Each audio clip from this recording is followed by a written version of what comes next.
So here's the hingeless DS I've been working on. One of the major problems is the power button. So with the DS, basically the way the power switch works, there's this tiny little nub, and that's what you move up and down. But the nub can rip off if you assemble it incorrectly. I just got in the mail 2 new power switches for the DS Lite. So today we're going to take out the old switch and put in a new one. All right, now that we have it open, you should be able to see better now. So here is the old switch, still attached, but kind of wiggly. And here is the new one.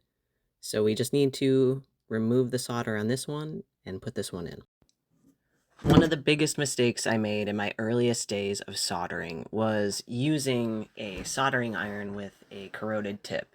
When the tip of the iron is corroded, it doesn't properly transfer the solder. So this one's not crazy dirty, but we still want to get it nice and clean before we start. This here is solder tip cleaner. So I have my soldering iron heated up, and I'm going to dip it right in. And after all of that, my soldering tip looks shiny and nice. I'm going to turn on my carbon fan so this doesn't impact my asthma.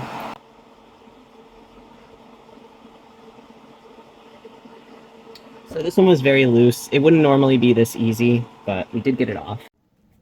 This is flux. I use this before every soldering job. Basically what it does is it lubricates the entire setup, and it makes it so that it's a lot easier for the metal to like liquefy and spread properly.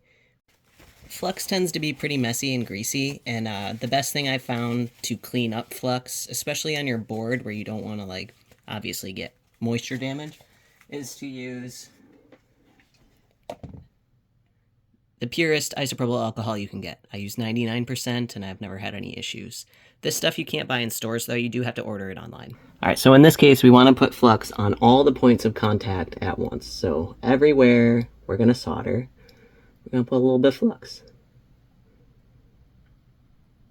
Nice and lubricated. Okay, so we'll take a little bit of solder and tin up our iron. Put some on there. Good. Alright, here we go. Gently touch every place where it needs to come, like so. Alright, now we want to test and see if our little soldering arrangement works. So I'm going to hold the battery in place like so, and then we are going to hit our new switch.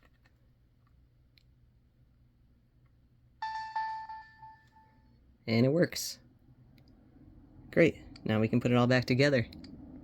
Alright, she's all put back together, and let's test out this power button.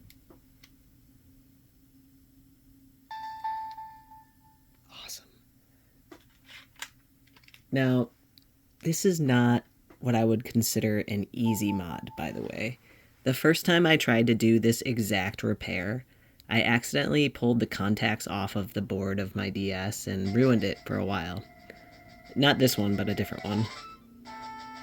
I get a lot of comments, particularly on YouTube, that I make my DS Lite content look a lot easier than it actually is, and I want to apologize for that, because the DS Lite isn't easy. It's not as easy as like a Game Boy Advance would be, but I think that if you take the time to try, you could surprise yourself and really level up your skills. So, yeah, don't give up.